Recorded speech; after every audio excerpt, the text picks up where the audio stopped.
Welcome! Hello, This is Chaotic Neutral, I'm Taylor. and I am Caleb, and today officially sparks our first spooky season. Boom! And this year's theme... I scared me more than they are. I got scared. Our theme this year is turning out to be, because we didn't really plan it, it just ended up being that way once we started picking movies. We are basically going over early 2000s action, goth, Halloween type movies. We'll sprinkle in some horrors, but we've picked at least starting off. And for this one, we are starting off in black and white because we are starting with Van Helsing. Bless me, Father, for I have sinned. Which does the same. Yeah. Sorry, Hugh Jackman. Which is, and I believe Kate Beckinsale Played Beckinsale. Right? Who else is in? I forget the Faramir's name. Faramir from Lord of the Rings. David Wenham. Yes, that guy. Yeah. Overall, cool. I hadn't seen this movie. I know this is one of your. I think you like watch it almost every year just because it's fun. Yeah, and you like from the time it released, right? Like you were watching this as a kid. I mean, I watched it a couple times growing up, and it was like fun growing up watching it. It was very much my vibe. I just love I love the look of it. I love the feel of it. I loved music. It's very enjoyable. Yeah, so yeah, for what it is, it's an incredibly enjoyable movie. Yeah, that being said, Nothing to say about the quality. Oh, I can see this movie got dumped on when it came out, and I can see why. Yeah. But I'd never seen it before. Mm-hmm.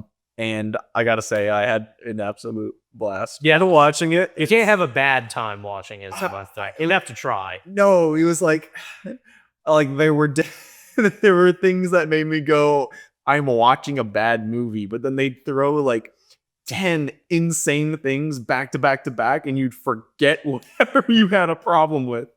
And you're just so far. This is rad. I was so far removed from whatever gripe I had 30 seconds ago because 10 other things just happened. So whatever. It forces you to suspend your disbelief.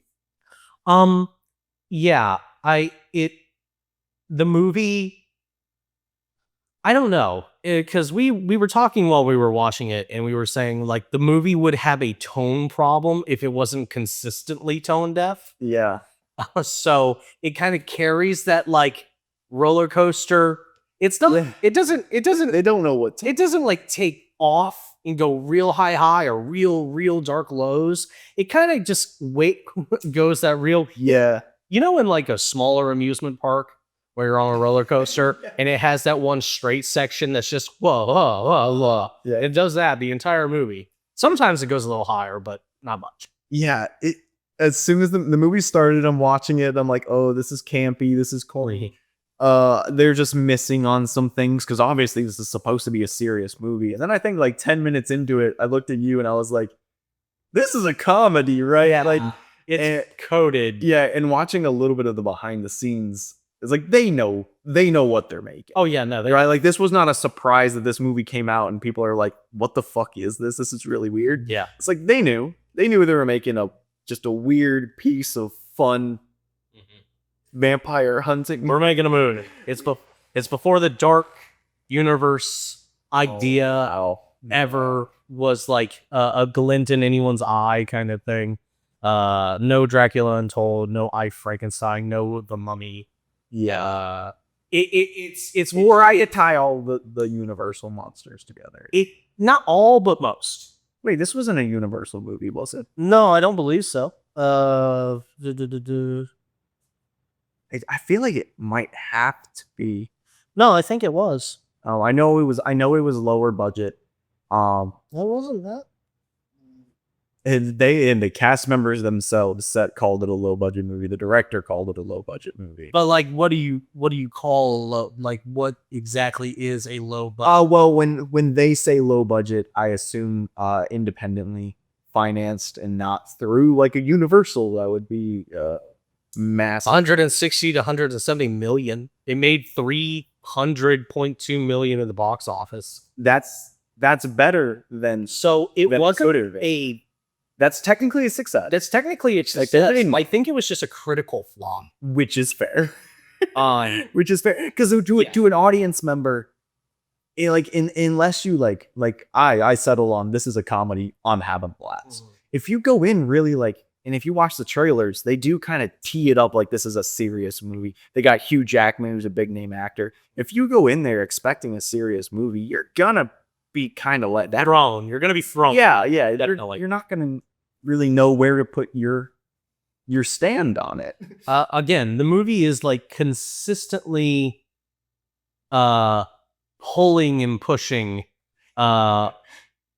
with its own tone. Yeah. And the characters. But I think that really works in the movie's favor, because I think if it was just like deadly serious the entire way through, I think it would be It'd be way worse. I think it'd be worse. I think it would be but to say that, I do think the moments where like some characters are like deathly serious, I think it works really, really well. And I think that's because Hugh Jackman is a good actor. Yeah, all the actors in this, other than I mean, I assume he's a good actor, but the direction for Dracula, we'll get into that. I love it. But no, I agree with you. There is some moments where they go, "This is my moment to act in this. It's like to actually show my chops, get away from the VFX," and then they'll immediately leave that moment and do something that's on the opposite end of the spectrum. So that's where that roller coaster is. Or the very same scene, they just have like weird, very strange, but also like really endearing character moments, even with Dracula himself. Yeah, Dracula is okay. All right, I know you're gonna disagree with me. This has got to be like my least favorite portrayal of Dracula. Oh no, all time. There's got to be a worse one. I can't think of one off the top of my head. I'm sure there is one, but for me personally, it was so silly, and especially in something that shows a bit of seriousness. Which is like, Dracula's just so. I don't think it's bad, but like my least favorite. okay. Because like you have like the Christopher Lee Draculas, you have the Bela Lugosi's, even like Nosferatu. Those are definitely serious. Those are definitely serious, and to see a character that's the opposite end of the spectrum, very refreshing. Mm-hmm. But even with that, his over the tower, Adam Sandler's Dracula is not. I prefer Adam Sandler. Is he Dracula in Hotel Transylvania? I think so. Yeah, I think he's the count, right? Like that, it's like Count Chocula. Like, yeah, he's not. He is right. It's the universal understanding of like, oh yeah, yeah, he's got to be Count Dracula. He's got to be. Even Luke Evans Dracula. What is that? Where's Dracula Untold? Dracula Untold. That's another one we'll have to visit, especially talking about the Dark Universe, because I have some thoughts on that movie. It's not bad. It's not great. It's kind of oddly mediocre. And that's probably its first set. Yeah, well, whereas this best one movie of the Dark which again I would say very, very I know, what a bar. Yeah. I would say that this movie, unfortunately, is kind of mediocre, but on like a higher end of mediocre, at least in the terms of like enjoyment and just things I appreciate about it. Yeah. Like like some of the, again, you're more of a visuals guy. I'm more of a story guy. I'm more of a plot and character guy, right? Yeah. But I could appreciate this is a movie made for me. Right. Just interesting to hear your thoughts on a lot of the VFX and just general things. Oh, like the real world sets. I think we had a moment in near the end of the movie where we're like, you know what's making this work? It's the fact that all of this is happening in a real set and not a soundstage. Yes. Well, it's a soundstage, but it's not a like blue stage. It's not a green stage. Yeah, and the times that they are doing that, it's not totally obvious, which is a giant check mark. I was like, you can't in the moment always differentiate when they are using a blue stage or green stage, because they're killing it with the practical effects. And man. So when you're playing an RPG or any sort of video game where you create a character, sure, and you have your stats and you have your sliders, and there's always a trade-off, right? This movie dumped statted story and pushed VFX to the max. This movie's kind of astounding from a technical level, which it has no right to be on any level. There are some moments where the VFX for what it is and for the color grading and for everything happening in the scene and how the effects are affecting the real world environment, I think hold up really well. It's insane how well they hold up. And the fact that there's a transformation scene with one of the werewolves that is like that doesn't look great, but the goal to let the camera linger and let you watch it happen is like, okay, you know what? No, you felt pretty good about that. Yeah. So, Well, and again, so okay, this was 2004. yeah, A lot of stuff on these movies. It is. I know most of the budget on this movie that you said is going to VFX and Hugh Jackman's salary. But yeah, they're just. As soon as the movie started, I think I went, "Wow, that's ambitious." It was like a nothing shot at the beginning of the movie, and I'm like, if that's how you were setting the tone, yeah, there's some stuff that doesn't quite hold up, but it's all stuff that like you expect 2004 visuals to look like. 90% of the movie is incredible werewolf models, and I'm honestly not entirely sure how they're doing the hair, if they're doing Sims or they're doing like hand animation. I'm not entirely sure. All I know is that it is holding up and to an incredible level. some of the three werewolves that we get in the movie is we get three different people being werewolves. The last one is the best. Yes. Is the best one. Yeah. Something about the black fur, and obviously it's your main character. You want it to look really good for the final kind of scene. He looks the best, but the other ones aren't any snuffs by themselves for the environment they're in. No, the other two are like werewolves. But then after they establish like this is what a werewolf looks like, they're like, okay, how do we convey Van Helsing as a character as a werewolf? Yeah, how do we make it the most death metal we could possibly make it, and they succeed. Yeah, this movie's so heavy metal. Yeah, it is. Oh. It really is. It's gothic. It's dark, but it also is like a black comedy. You know what? Yeah, it's it feels like like power metal as a movie. And I dare say the movie has themes that I think it cultivates in some other word that starts with the C, but it's it puts it up there on a pedestal. It shows you it's not being very vague or nuanced about its themes, but by the time the credits roll, you're like, okay, no, they did enough to bring it back and make you kind of understand it. The whole idea of the Nietzsche idea of be careful fighting monsters, you become a monster, lest you become one. They set that up very, very quickly in the movie with Van Helsing, and then throughout the movie, like we keep on getting calls back to it, and like just the idea of why he's fighting monsters and becoming a monster to kill a monster kind of thing, and the sacrifices you make. I really liked that he became a werewolf. I thought that was kind of cool. I don't totally see the themes as you do, but I can. Else we go through the movie, maybe I'll convince. It's not even by convincing, because I can make your argument in my head and be like, yes, yeah, I see those themes, but to be honest, this movie is, the coherency level is not totally well there, especially that ending part of the movie. Like well, we can wait till they get to the ending. Let's start at the beginning. I love the beginning, and we'll stop when we get to I love the beginning until it starts to make no sense. Starting in black and white, this homage to Frankenstein and Dracula and all these old 30s horror movies that define the genre. Right. I love that. And then, it has this kind of cool climactic ending of like, in the moment, it's very confusing. Obviously, Frankenstein does come back, or the monster comes back. Well, yeah, it makes more sense. But in the moment, it's like, wow, I'm glad we went through that. Why are we here? But it does serve a purpose. It's the whole reason why Frankenstein, the doctor, and his machine and his creation is like the proof of concept for the villain Dracula's ultimate plan in creating life.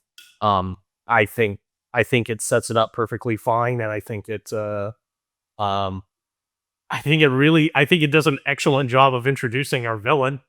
He kills Dr. Frankenstein immediately. I don't really need you. The shot of him getting blasted into the fireplace, which is just funny. Just he's like, this is Dracula, he's our villain, and then he gets blasted, and you're just like, Yeah, by a couch or something. yeah. That was very funny. And then he walks out of the fire, and and again, that's one of the effects that you're like, all right, I see the age, but again, in 2004 to be like, now we're gonna have him walk out of the fire. We're gonna do a full CG face into our actor's face. a la The Mummy. Yeah, Kind of. There's a lot of comparisons, Yes. tone and feeling and VFX that I can draw to Brendan Fraser Mummy. Yeah. 1 and 2. yeah, but even with the Mummy, it's like they didn't fully go for turning that into the actor. I believe it was the opposite way. They took the actor and then like Well, had his face dissolved. yeah, I mean, like in the original movie, like he's a corpse, and then he's a VFX corpse, if not like a styrene puppet kind of thing. And as he gets more powerful, he gets more and more of a splashback right there, and he becomes the actor. And then at the end, where it all fades away, kind of thing, you kind of get a slow build and then a quick degeneration. I like them. That first part of the shot is completely real. It's an actual guy set on fire. That's cool. So that's We don't set enough motherfuckers on fire anymore. yeah, it's really one of those things is like you can't really do it digitally yet. Like you really want to like get the point across that someone's on fire, you gotta light a Set them on fire. Yeah, it's not that hard. It's worth it. It's cool at least. Like but yeah, so they transitioned like an actual guy on fire walking out of that, and then they transition to a fully CG face, and then they transition that into the actor. I think it does pretty well. Very well. I think it holds up. I think the black and white and the color. 100%. Black and white is a cheat code to some extent. I'm really glad the whole movie is a black and white. I do too. It does come with Throw a lot of the movie. All right. Red flag number 1, because I will say that whole opening scene's kind of sweet. Yeah. Right. I don't really have a problem with it at all. Like to the point of like even killing Dr. Frankenstein immediately. It's like, okay, I'm fine with that. okay. If anything, allude that Frankie made it out of the collapsing building. Like put some more foreshadowing in there. I don't know if it alludes. I mean, No, it doesn't allude at all. He's dead. He's dead. Yeah. I'm like, maybe set a little bit of foreshadowing. But again, I'm not gonna gripe there. The 1 year later. That's my question too. Into an immediate complete tone shift from the black and white, and then you're like synthesizers. And it's cool. Like it made me smile. But it's just so strange. It's like it's the red flag of a whiplash to come. What's the problem? The fact that it says 1 year later. Okay, 1 year Yeah, is so little. it's very arbitrary. You could have said 10 to 100, and I probably wouldn't have been. I'd be fine. Like I'd be fine. The 1 year is so insignificant. Why even it be a year? Why not be like a couple of like One day later, a month or so later, or something like that?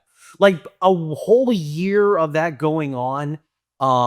Just I think it should be more time.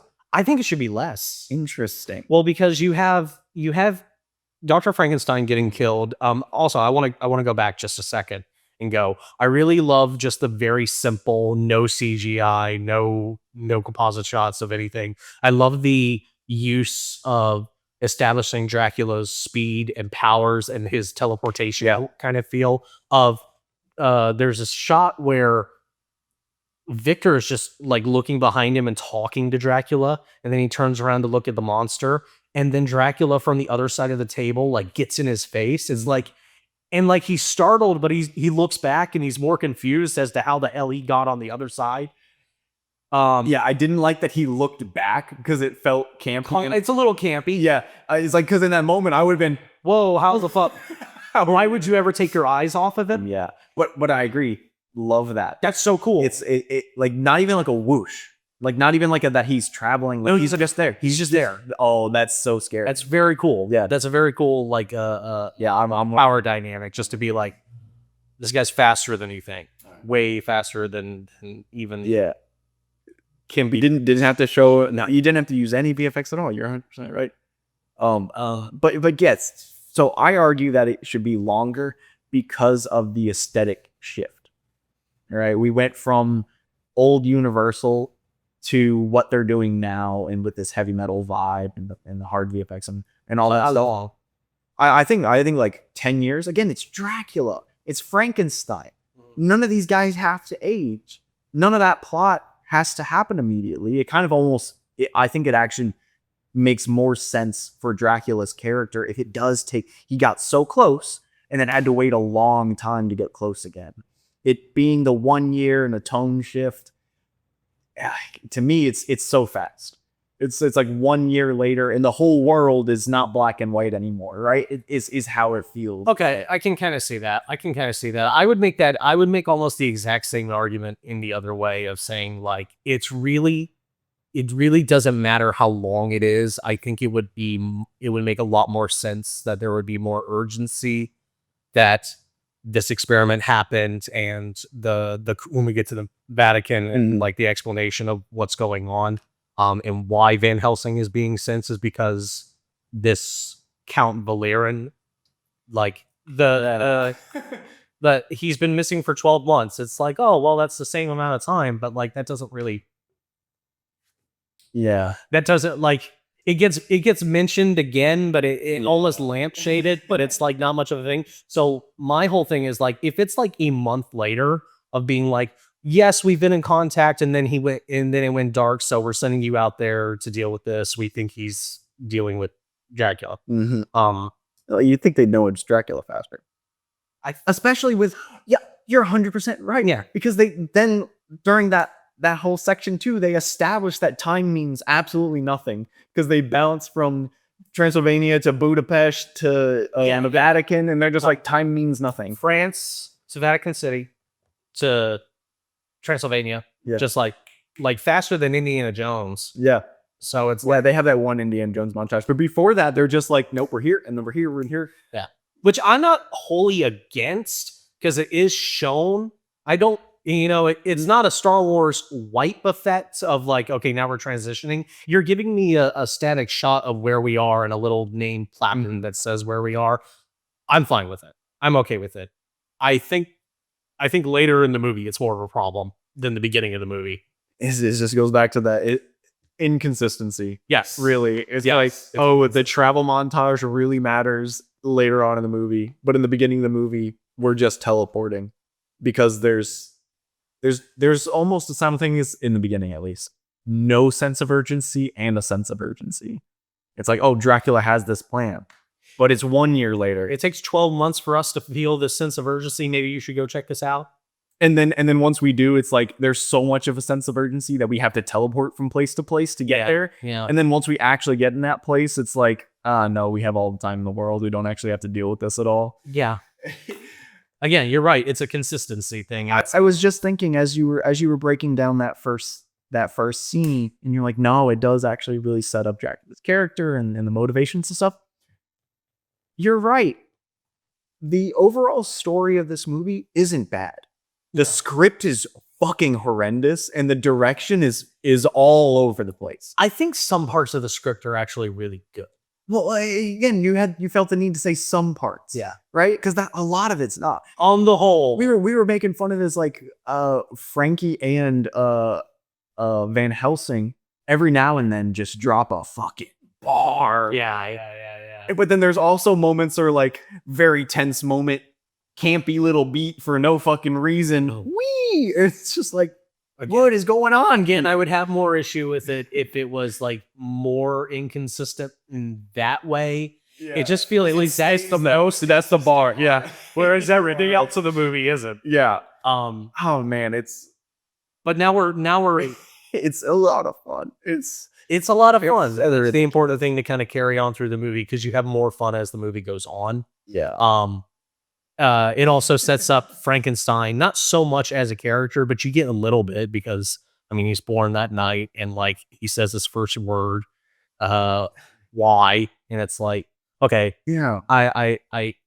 and I think we go later in the movie, and once we actually get to him, I think we can agree that Frankenstein's monster, Frankenstein, Yeah. because Little Frank. it's colloquially acceptable to call him Frankenstein. Well, I'm not gonna put up a fight about it. Who cares?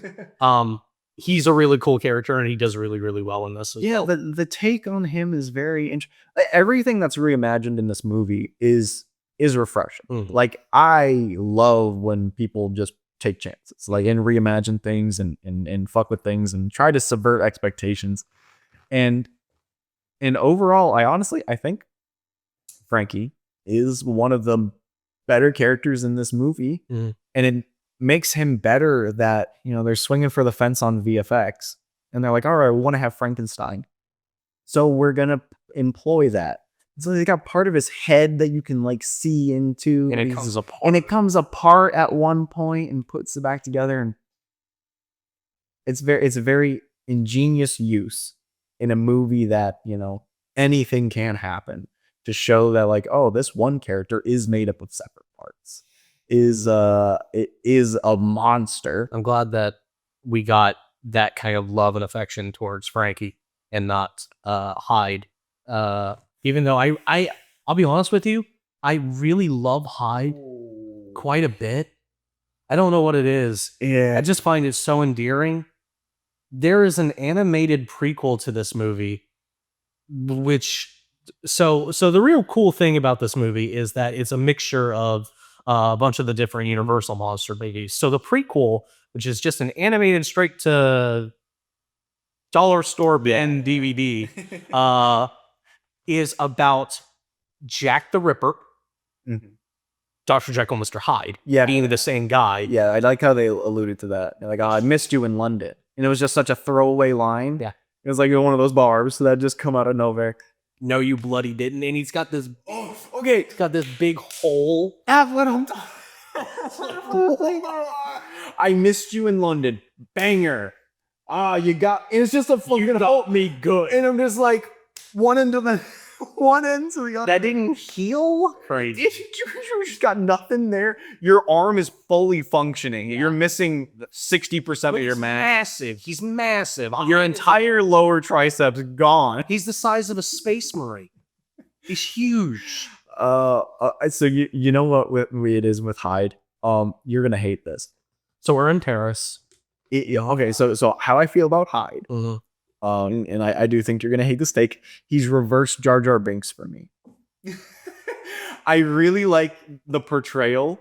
I like what he says and does. Good Lord, do I hate looking at him. I'll do you one better. He's White Shrek. Oh, yep. He is. The accent, the attitude, the humor. He's like a white flesh tone Yeah. Shrek. Yeah, he's the human potion version of Shrek that just got hooked on methamphetamine. Somehow he's uglier than Shrek. We're terrible. Rick and Morty, where they get toxic Rick and toxic Morty. That's, Toxic Shrek. It's terrible. It's like, he didn't look bad. It pissed me off when we were watching the behind the scenes, and there's a guy with a giant cardboard cutout. It's just a guy, and his hat is the Hyde head, the fully rendered out head, just on a cardboard cutout. Well, it's so you know where to look. Yeah, you don't need to do that. Why not? Okay, you can get a tennis ball, a stick. Would you rather the average size man wearing a big cardboard head, or would you rather the George walking up to the green screen and throwing 2 ping pong balls at the green thing going, that's General Grievous? I 100% rather ping pong. No, man, I want to. You have to paint that guy out. You have to do extra VFX to get the crouching. You just gotta animate over him. It's fine. Just animate over him. It's not a trait because if you were what Hyde's doing. No, you can't. There's great ways to get references, and that is not. It's not a bad way. It's just one of the. You know what? I think it's a symptom of this movie where in 2004, you're just trying shit. So it might be my 2025 looking at it as you don't need to do that. Maybe they did need to do. Maybe I needed. Maybe that was all these well. Man, seeing the cardboard cutout of this character space is though it was pretty funny. I've never seen anything like After the nudity. Have you seen the scene from one of the Twilight movies where she's petting the giant? I haven't seen. Okay, there's a shot, and this is on par, so I might have to show it to you at some point. But there's a shot where Bella is petting a giant werewolf. Okay. And then in the behind the scenes, it's a man in a like one of those green screen morph suits sitting there so she can pet his head. And it's not just a man, it's Taylor Lautner, the actor. No, you didn't need to get him. It could have just been anybody. Could have let her pet nothing, and it would have been fine. You got Taylor Lautner cosplaying as Pink Guy, just out in the field getting like hand pets from The behind the scenes is hilarious because no one looks like they're having a good time. No, which is a stark contrast to as soon as the movie is over, which I miss.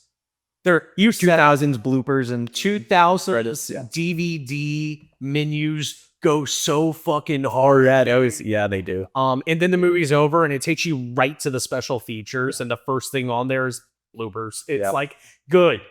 Even the DVD menu is toned because the distance. Yeah, dude, it just hits different. And I said when you were like, this menu's rad, I was like, yeah, there's almost a direct correlation to how rad a movie's menu is and how bad the movie is. If your movie's bad, your menu's got to be kick-ass. Cool. Super cool. Very fun. Okay. Well, we've gone this long and we haven't really even talked about Van Helsing's introduction. You were talking about everybody around him. Let's talk about Hugh Jackman as Van Helsing. The first thing I do not remember it. Huh? I do not remember how we meet him. It's literally the very like Assassin's Creed 2 of he walks up to a wall, we get the thing going Paris, and it's like 1888 or something, and he walks up to a Batty poster and he rips it off, and it's this dark looking figure with the hat and I gotta say, I love again, you're gonna hear it from me all the time. Right. I love the costume designing all this movie. No, Van Helsing's he's got that totally tough. He's got that tough leather trench coat with like the like an overdrape on his shoulders. He's got that hat, which honestly looks a little small for him, except for the brim. But then he's got this. It doesn't come back, but he's got this killer fucking Illuminati like eye mask thing. I love that. I wish I could get that. I might try and make that one day. That is such. You might need to. It's such a cool looking thing for him. It never comes back.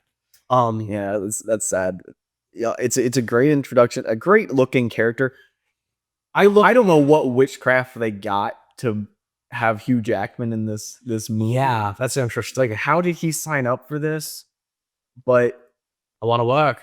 Eventually it starts shining through. But I think like the first 20 minutes or so, I even said at one point, I was like, man, they're giving Hugh nothing to work with, like script wise. Like he's sitting there and he's reacting to people and he's like, oh, and he's like acting his ass off and trying to feel things. The dialogue is clunky. Is what I'm saying. It's not a good script, and then I think the directing on top of that was just not good.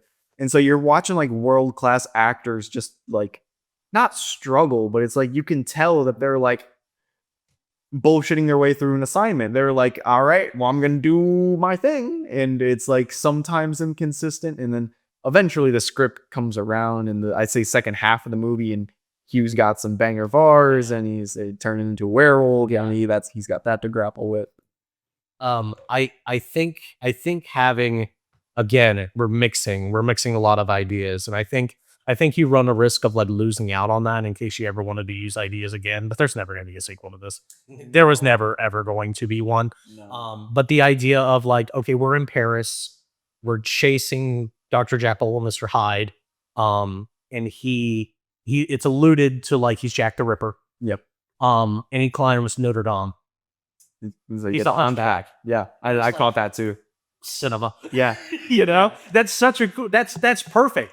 Yeah, it's perfect. Hyde fits Hunchback so well, and for it to have a fight up there with the bells, and that whole introduction of of my higher ups would like it if I took you in alive, but let's make it your decision. Yeah. Duets. A lot of backhands in this movie. That seems to be like a go-to, we're gonna have a fight, bam. Yeah. Hugh Jackman gets thrown around quite a bit. He gets trapped in a bell in that scene. Yeah, it's great. It's super great. No, I have nothing bad to say about the action. Action's like fantastic. It's like really only when people are talking does the movie kind of not know where it's going. All the action's top notch. For the most part, there's the Friar Igor fight is. Well, those are two characters that shouldn't be having an action movie fight and having the closest thing to it, which is a guy with a cattle prod attacking Lane Fairmere. Yeah. Which I think it's fine. I think it's fine, but it's like flashback to the fully CGI werewolf vampire fight that's badass, and you brought it up earlier that final fight, the whole laboratory's real, exploding, sparked, actually exploding flames. It's so interesting to watch like without the CGI, and it's just like you just see like you're following the explosions around the room, and you can see where the characters are in real time. It has no right to be as cool or as fun as it actually is. The VFX, they kill it. They absolutely kill it. They have no right to be that, and I think the worst full props. I think the only time that they look like genuinely bad is like sometimes when Dracula is morphing in or out of the vampire form. Mm-hmm. There's just one or two shots that are just like, it's a little clunky because it looks rushed. If you could have had it a little bit slower, I could have believed it, but he's transforming back and forth a few times. Morphs are very hard. The other part is like sometimes when the werewolf, and it's a cool idea. I like this. I like the idea of the werewolf ripping his skin off to show either the hair underneath growing, or ripping the hair and matted fur off to show the human underneath. Yeah. There's some points where that doesn't look great. Yeah. But then there are other parts where it looks fantastic. It looks really good, and I brought it up, unless I'm like severely mistaken, there weren't like cloth simulations back then, because now, especially like when I'm doing like my 3D work and stuff, like you can basically you can just make like a box around somebody, and then put a cloth sim on it, and it's a shirt, and you done. And it like will move when they move, and you don't gotta do shit. Back then, you had to hand animate all that shit. So all the skin that they're tearing off, like now it'd be easy to make his skin a cloth sims and then just rip it, and then they're just that's just art. That's just pure artistry. That's somebody's job. Somebody's multiple people's jobs. Yeah. What do? Well, I'm hand animating skin ripping apart, and then the fur on top of that. And it's really well done. I love the concept that it's whenever the moon is visible. And so I said, and then I had that comment of like, okay, why doesn't he turn during the day? Because moonlight's just sunlight. So we're having fun. Don't think about it. Yeah. It was like, the same way that vampires do walk in the day as long as it's cloudy. Yeah. I'm fine. I'm fine with it. That's cool.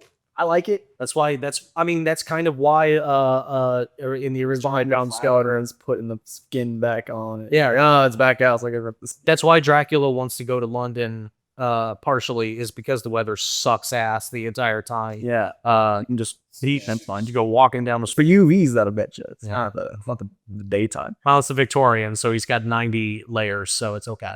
Speaking of layers, someone else brought this up, and now that I've seen the movie, I couldn't help thinking about it. But like during those scenes, it's like, how many layers of skin and fur? It's like just like a visual of like. Just like skin fur, because he's just like tearing it off, and I tearing it off, and then tearing it off. It's just like he's got a I don't know. He's got a lot of layers on. I think it's just one of those things where it's like, don't think about. It's the magic. It's the magic of it happening and what this. Of course, it doesn't look. It's fun to think about. It doesn't look like it's a good time. Well, I don't know when the last time you tore all your skin off, but wow. It's a bit of a process, I'd imagine. Like a great. Oh man, for like a really bad sunburn. Yeah, like a really bad sunburn, but with nails and claws and teeth. Yeah, that first werewolf turn is he's on the Take a wall. chunk of your hair and like claw him, take it away. You don't need that. No. I don't need the skin in my personal space. Kind of feel. Oh no, I have skin.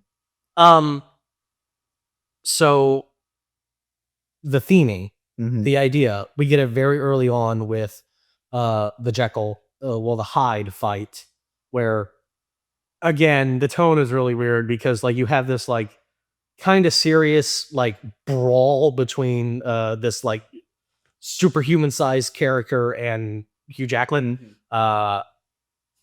And like he's using these like really cool, like I call them the Predator 2 saw blades, Yeah, those are cool. which are a cool little device he uses a couple of times. Yeah, it chops the dude's arm off. Chops his arm all the way off. Yeah. Uses it to like cut a hole in the floorboard to misdirect him. Yeah. Which is like, oh, he's smart. Yeah. That's a smart thing.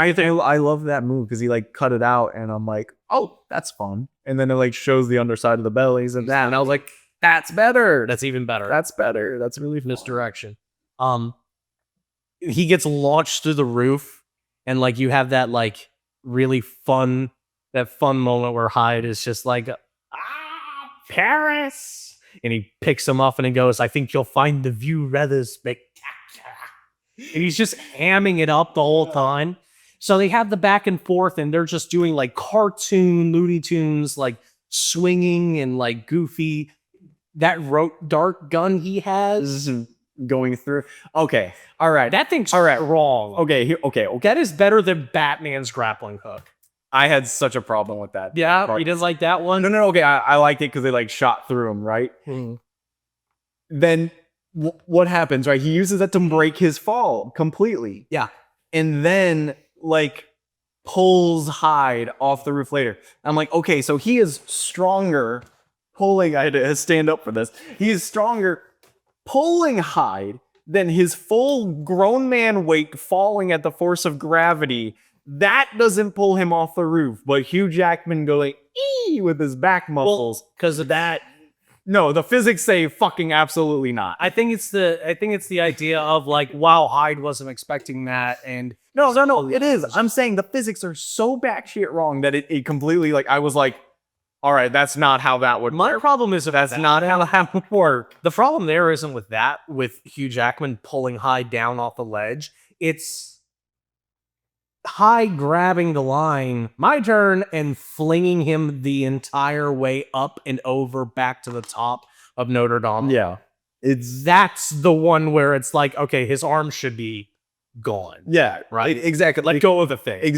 Both ways. Yeah. It's just like this is not But whatever. how physics. Yeah, who am I to be upset that the physics aren't working in this make-believe movie about monsters? So we get the fight, and then when it's clear, like Hyde's about to die, and he starts to change back into Jekyll, and Jekyll falls all the way to the ground and then dies on impact. He turns back from the monster into the human, and then people who weren't there now are just all around. Yeah. Murderer. They yell up at Van Helsing, murderer, and he has to flee back to the Vatican, which is just a 007 segment. Van Helsing is Very- 007. Very clearly James Bond. It's crazy. Like it's he goes to Vatican City. He goes in there. is Q. It's the Pope is M. But it's just James Bond. There's a cardinal or something, and he goes to a confession, and it's like talking to like the police chief, like you're going too crazy. I can't stand your methods, Van Helsing. Give me your badge and your crucifix. It's like, what? He's just like, hey, results. if you don't want me to do this job, then you can let me go. It's like, no. Man, you know what pisses me off? They never explain his shit. Yeah, Van Helsing's backstory is like very poorly set up. Because it's like You showed up all right. here half naked with no memory, and we took you in, and you were fucking baller at fighting. So yeah, It's like every other character. we called you Van Helsing. It's like every other character is at least like a smidge true to their like original inspirational character. Like Frankenstein's monster. The monsters, yeah. Yeah, Dr. Frankenstein is crazy. There's Dracula, who's a vampire. And then he gets to Van Helsing and he's like, just throw everything you know about Van Helsing. Not a away. guy, not a professor, not a. He's at least 1,000 years old. He doesn't. Like 500 years. No, he says he was at the battle. I caught this part. He's at a battle that happened in 79 AD. He said, all I remember is waking up at this battle. And he's like, that, and the friar was like, that was in 79 AD. And he's just like, but he doesn't remember anything. And then Dracula says that he was around in the 1400s because they interacted. Right. And then gave no details and backstories to that. And he doesn't remember anything as time goes on. Well, they call him like the left hand of God multiple times. Yeah. I mean, They call him Gabriel Van Helsing. and I'm like, So is he the lying? angel Gabriel? I do not know. Like on Earth? I think. They allude to him being They never 1,000 years old. Yeah, they know that's is my problem, right? Like we get a bunch of breadcrumbs to be like interesting, and then absolutely zero follow up. Yeah. There's no room in the movie for them to follow up. Dude, with Dracula's ring because Oh, that's where you stole my ring. I would like my ring. He's like, oh yeah, that makes sense. And then the Vatican has the missing part of the map for some fucking reason and sends it with him. yeah. So the Vatican is that seems to be important. the Vatican is MI6 in this movie. MI6 knows where Dracula's castle is. Can we that's if you have that piece, Well, they don't know, but they have it's enough to send him to Transylvania with that piece. okay, so as like a thing, the Valyrians had an ancestor whose son is Dracula, who is not Vlad Tepes. Kind of, sort of. We're borrowing, but it's our own. We're gonna show the image. We're gonna show the Impaler, but without the mustache, no mustache, which is a crime. Yeah, I agree. Best thing that Nosferatu did, put a mustache on. Put a mustache on. Drac needs a mustache. It's just natural. Yeah. There are some natural things others would consider unnatural. The Vatican basically says, hey, about 12 months ago, the descendant of one of our allies of the family Valyrian went no communication. He dropped off the face of the earth. He has 2 surviving children, and their whole family has been trying to fight Dracula their entire lineage. All of their ancestors leading up to the original Valyrian count, who's Dracula's fault. That guy left this scroll. We don't know what it's for, but in Latin it says, "In the name of God, open this door." So you take that with you. You're gonna go fight a guy named Dracula. So take this with you. It's such a video game. This will be important. It's a MacGuffin. It's such a MacGuffin. It is very clearly a MacGuffin. It's like, all right, you waited 12 months to have me check this out. You had this the whole time that you could have had someone else. Could have said anybody else, but you had to wait for me to get done with Paris. It's like, okay, Fine. sure. What I like about the Vatican under area is I love how there's so many different denominations. You get like Tibetan, you get guys dressed up as like Tibetan monks. When Carl the Carl the friar. Yeah, he's very friarish. Yeah, I didn't really catch that. Well, he said he curses, and he's like, "Carl, you're a monk. You shouldn't curse." And he goes, "I'm just a friar, yeah, bitch." yeah. It's like, all right, okay. There's a moment where he like flicks nitroglycerin or whatever that concoction is. I'm assuming it's nitroglycerin. Yeah, I don't think they say. It's something crazy like that. And somebody in the background goes, "What in the name of Allah is wrong with you?" Oh, That's I right. didn't catch any of that. Yeah, those are. I love. It's just like a great big old mixing pot of monster hunters. but they're like hard at work making swords and Gatling guns and The Gatling gun. bushes. I mean, again, I mean, it is in what 1870 or something setting. So it's Yeah. like, yeah, they got guns, I guess. Yeah. Only Van Helsing has guns for some reason. Seems like a useful thing for other people to have. Well, I mean, there's other guns that seemingly get used and then not again, really. Yeah, But it's fine. I mean, again, that's part of the course on this movie. Consistent Introduce something interesting. Having the man. Did you notice? Rains all over the place with this movie. We'll get through the Vatican and then we'll introduce the other characters and then the fight with them. We'll kind of because there's a lot of plot points that we don't need to go over. Yeah, I mean, again, it changes like every 10 seconds of what is the most important thing happening in the movie. Still. No, the movie's ADHD as hell. Did you like how Carl, who is going to be Van Helsing's sidekick and go with him to Transylvania, did you like how they just have this bag of shit with all of his gear in it, and he like pops open this collapsible stake, and then he puts it stake first down into the bag, and I'm like, all right, okay. It's not the movie's a comedy. It knows it. It knows it is. It doesn't tell the audience like it is.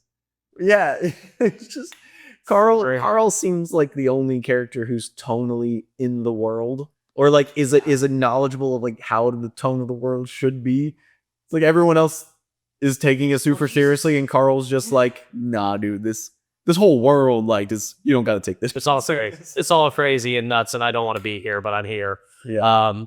He is fun. Do you find it really weird that Van Helsing doesn't know the difference, or at least it doesn't really matter to him, the difference between warlocks, vampires, and witches? He's not a very good monster hunter, is he? He relies on Carl or other people to be their like encyclopedia. He just seems to be a very capable fighter. Yeah. Leon. That's what I was thinking of. That's a Paul. Yeah. I won't elaborate, but We'll get to that. yeah, we also brought up The Witcher, which is kind of witchery. Yeah, but you do think that he should know a little bit more about his job, or at least not be. I mean, like maybe it's part of the amnesia thing where it's like it really feels like at face value, it's like it's cool. I wish they would elaborate it, and then like one step down, it's like you really just don't know anything about your main character. Other than that, he's monsters. He's your blank slate. He's way too blank. Almost is like it for a world that doesn't really have super engaging characters across the board. It's like it's very clear that like Van Helsing's character is that he's cool. Yeah, he's super fucking cool. Yeah, and that's it. Cool guy, like paper thin. Boy, the cool. Have you seen his hat? He's got a hat and a gun. Super cool. We're happily there. He's got a hat and a coat and a gun. Yeah, we're there. We know nothing about him, and he knows nothing about the world. Seemingly, yeah. It's like vampires, and he's like, what? Transylvania, where's that? It's just like, dude, do you live here, bro? You're coming with me, Gaw. No, I need you for my survival. I don't know anything. I can't read. Carl, which one is it again? L, right? So they're on their way to Transylvania, and we get introduced to the family Valerian, the surviving kids, to Kate's Anna? No, the actress. Oh, Kate Beckinsale. Her character's name is Anna Valeria. Yeah, and her brother Vulcan or something like it. Yeah, something like that. V. We already have one V. Yeah. We already have one guy in this movie named V, so he's got to go. What another paper thin character. He's there. No, not Belkin. Anna. I think Belkin, because of his use of Van Helsing. Okay, low bar. Yeah, we at least know her. I know, but he's the title main character. Yeah, and I brought it up while we were watching it of like nothing really. Things do happen in this movie, and they do build a romance as the movie goes along. Yeah. But I was even saying it in the moment. I'm like, you're not gonna catch feelings from that. It's like the romance is like, no, they have a romance plot. And I'm like, okay, expand on it, make me feel it. And they're just like, no, I refuse. They are two conventionally very attractive people in a situation near each other. I was like, sure, They're gonna end up I was together. like, yeah. All right. Her death pisses me off so much, dude. Why? It's just so random. Can you think of another time where somebody gets hit by a werewolf and then dies?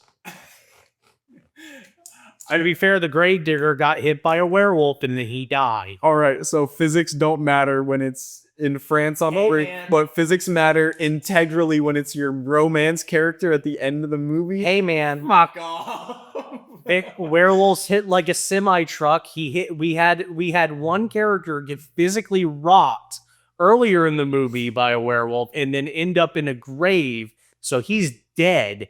And the only other person that happened to was Van Helsing, and he got bit. So when she gets rocked by Van Helsing, doggo, she just dies. That's consistent. It's so random, dude. It's like they'll never see this come. Like, yeah, it doesn't. I'm not even arguing necessarily. Like, yeah, I know a big werewolf like that hitting someone. Sure, maybe they should die. But again, Maybe there should have been a bite wound or something. Maybe there should have been like you mesh her up. Like it seems like he just tackles her. yeah. Okay, honestly, when it first happened, I went, oh, there's spikes on the couch.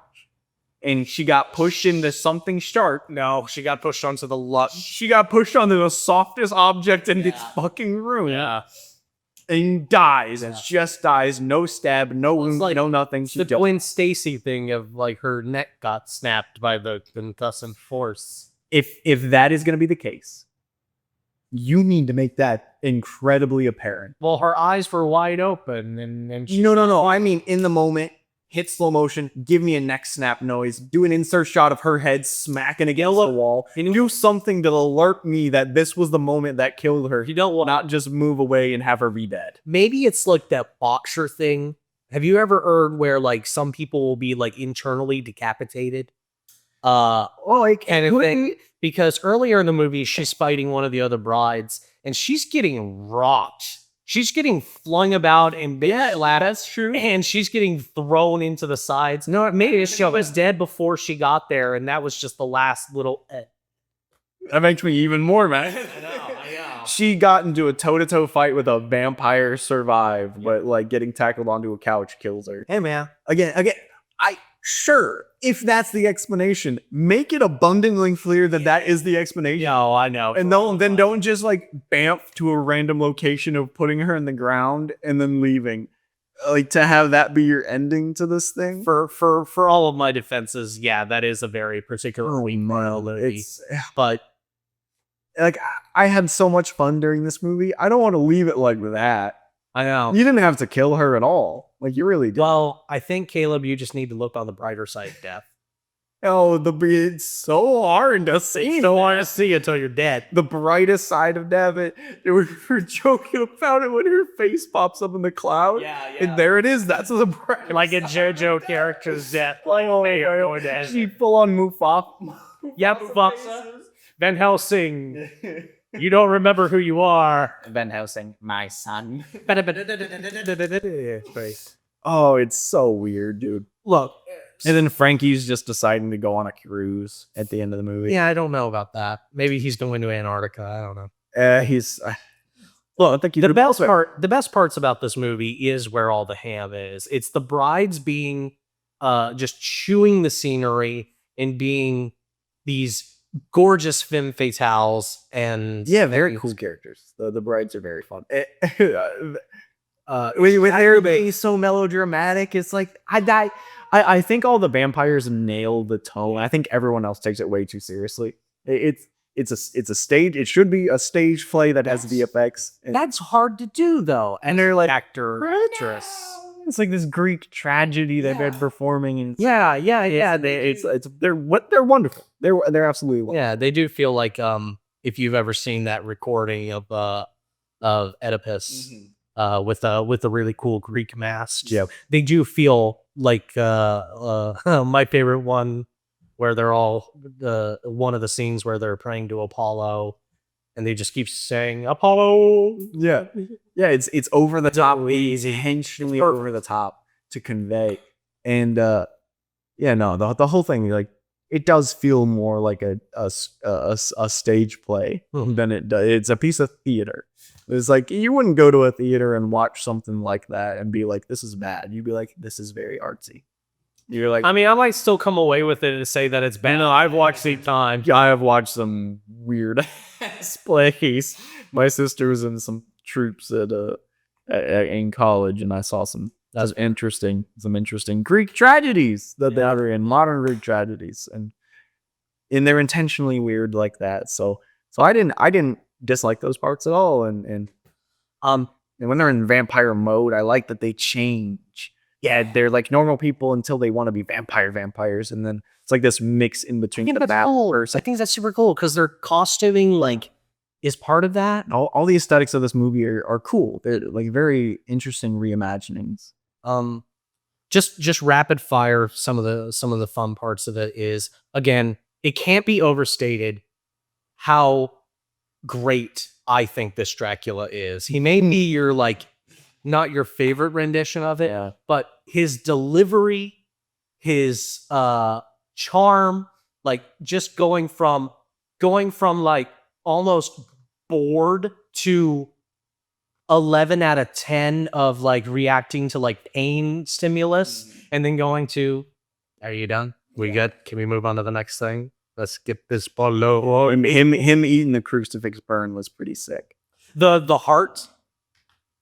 heartbeat monologue thing. Yeah, there's That's cool. That's interesting. creepy. That's neat. Man, there's Welcome home, amount of time I can't take him serious. he kind of has that problem. And like you can make all the justifications of like, oh, a character like this like would be bored and would just be fucking around for the most part because nothing excites him anymore. But again, it's just tough. Tonally, it's a tough tonal character. I would like to see another version of like a Dracula kind of character like this, where he does really eccentric and bored. Yeah, I really like that idea for I think as an immortal, at some point you do just get bored. I think it's cool. I think Igor is just kind of a fun character. I think it's just fun. Like when he's torturing the werewolf, and even Dracula is like, why do you torment that thing so? He's just like, it's what I do. It's just like, cool guy. Fuck. Yeah, he was like, I was a bully. All right. Okay, all right, guy. Well, just tell me when to not come to school. We're good. Yeah. Igor tells you not to come to school. Yeah. Damn. I was kind of like the reimaginings and stuff, but I think they're that's tough. Frankenstein is a really good character. The actor has very much almost like a sing-songy voice when he's screaming. He's almost like bellowy. Yeah, it's almost like hymnal. Like his whole character is it's almost like a firebrand preacher. Yeah. When he's in the ballroom and he's like cursing them, and he's doing the prayer. That's got to be Valley of the Shadow of that. That monologue is interesting because it was the first time I picked up. I was like, oh, he's like actually religious. Yeah. But that ballroom shot of the mirror where she looks around, nobody has a reflection. I'm glad I was worried like we're gonna make. Oh, That's very real. Oh man, it's just such a simple little moment that just cements her like, oh, they are in danger. They are in so much danger, and then of course it doesn't actually like They're dying. Doesn't really go anywhere Because Khan has like a nuclear bomb. Carl has like a nuclear bomb little thing. Well, the entire castle. You gotta wonder if Dracula feel like, I sit by that, and he sits back up and goes, what the fuck is that? Holy shit. Yeah. Oh yeah. I don't know what else I can say about this movie. What did you think of the evil Oompa Loompas? All right, I kind of hated those. They exist to die. Did you notice that? Yeah, they're like the They keep falling in that vat of acid. They're like the Koopas. They're like Druagar. The dry bones Koopas. Okay, that's how I felt like yeah. Yeah, that's exactly how I love it. I love it so much. I like in the behind the scene where Hugh's holding up one, and one of them does that, and Hugh just looks at the director and he goes like, "Are you fucking serious?" He's like, "This is what we're going with." You can. I love that. I think exasperation. I'm like, "No, we cannot. This is not how we're doing it." He barked at me. Are you serious?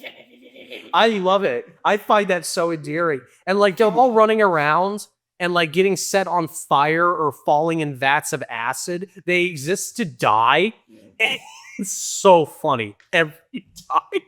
And then they're just like evil Ewoks. Evil Ewoks, yeah.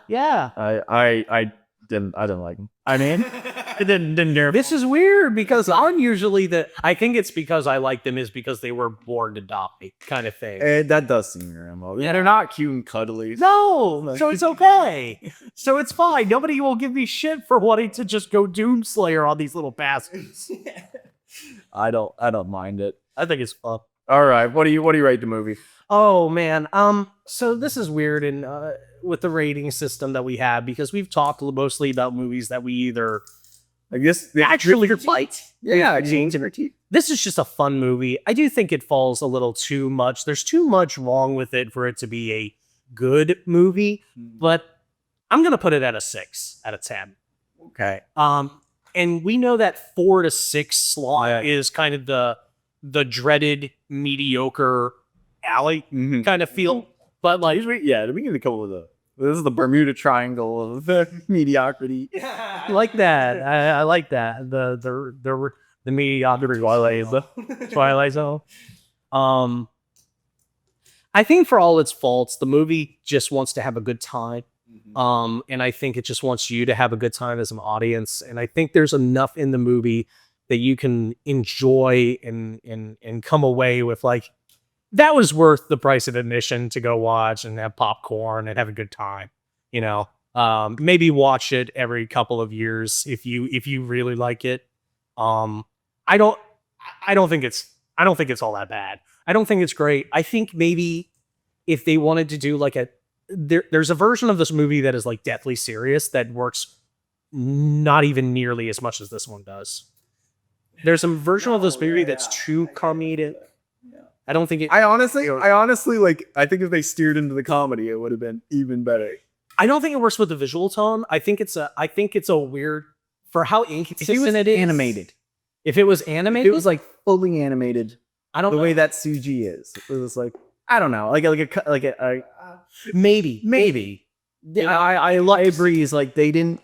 For as cool of a movie, I don't think it got as fair of a shot as it should have. There's some things where they just kind of let it down. It's got so much going for it. I wonder if you asked the actors and everybody involved if they were to look back on it now, would they look on it like kindly? It's just like, yeah, that was a piece of shit, but boy, was it fun. Yeah, I wonder. You know, mine. I've never had as much fun watching a shitty movie before.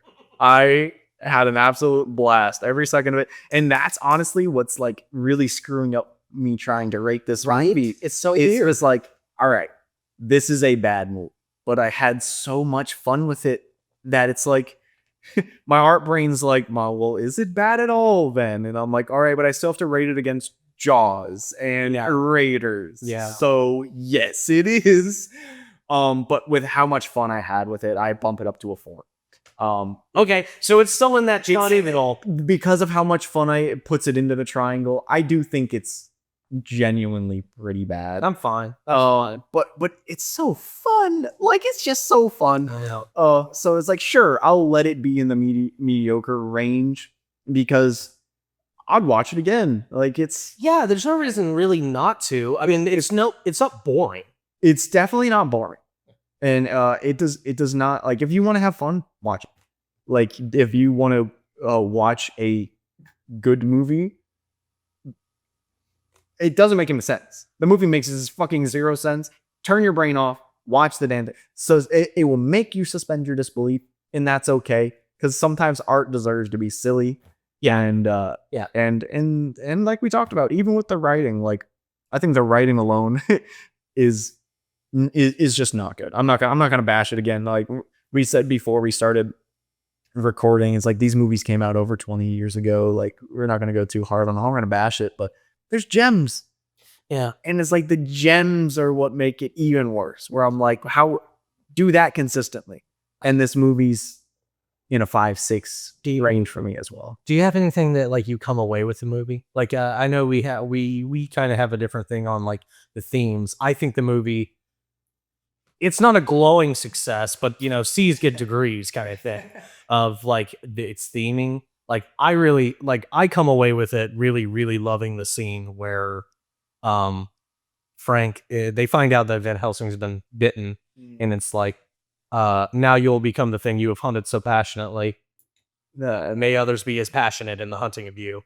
It's like, it doesn't say the movie, but it's great. Do you have anything as like a takeaway that you really liked from the movie? Oh man. And then I have a follow-up question to kind of like, well, yeah, I assume you mean like a positive takeaway.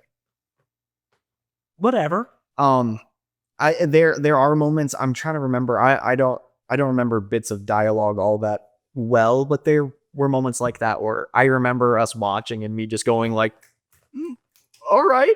But my takeaway is the ending and how, for as much fun I had with the movie, the ending is just so much of a what in a movie that was already what, but like fun. Yeah. And it's a what, but now get the fuck out. Like a downer. And it's just like, all right, she dies, they bury her, they move on, nothing's explained, goodbye. And it's just like, and then it goes into the sick credits that are those early 2000s superhero credits.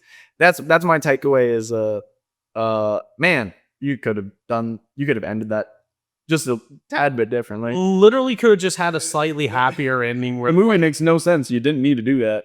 Like you could have the done. movie had been better if she had lived and like they don't like settle down, but they like it becomes a trio of monster hunters kind of thing. It's If you were to ever do a sequel, do you not want that character there? I think you do. yeah, I think you want those 4 to be that next movie, because I think or at least that 3. yeah, I think they had good chemistry. Yeah, and it goes back to that Witcher thing where it's like you have the badass guy, you have the badass girl, and you got the clown. I mean, encyclopedia. And it's a great yeah.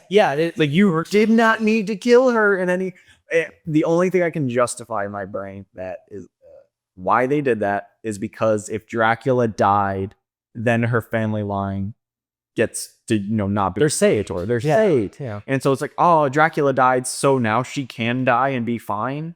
And it's just like that's not. Does it That's that can be true, but she doesn't have to die immediately. yeah. It just It's a choice. It's a choice we don't agree with. It's a bad taste in my mouth for a movie that had me smiling. Yeah, Like it's bittersweet. yeah. It's a very bittersweet ending. So I don't think I'll have as positive of a reaction to a movie that I've ranked so low. That's my lowest ranking so far, and it's the audience meter is sky high. I think it has a higher audience. Like we could go by like Rotten Tomatoes. I think it has like a higher audience. I would have to do this own critics. I think that's the problem. I think movie in the is middle. if you're going to, it's like all right, are we watching Oppenheimer or WWE?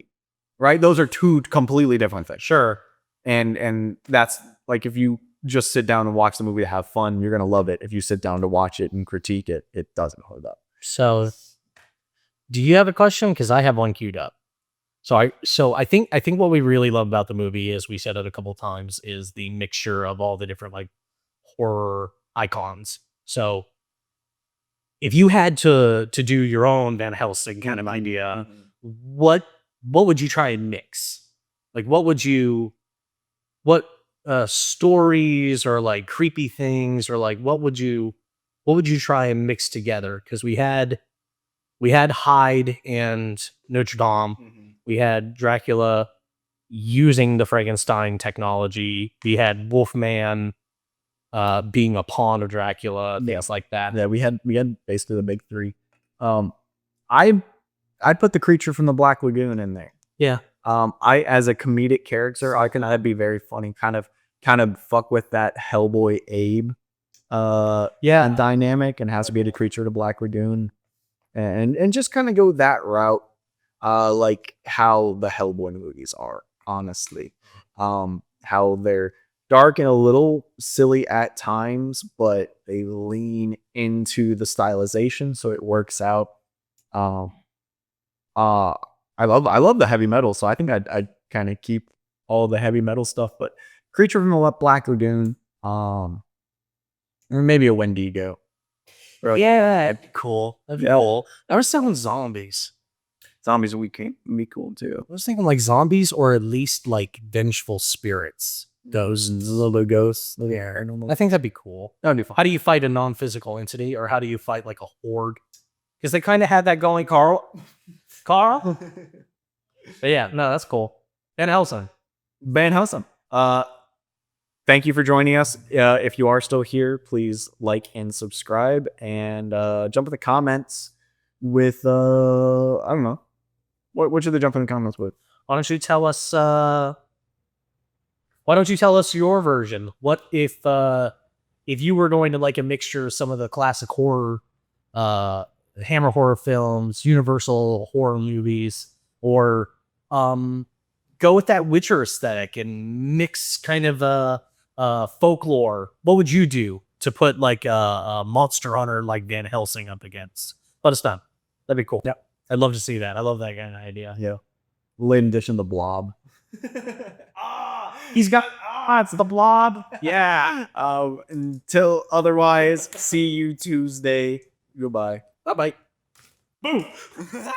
I got you that time. I know I did.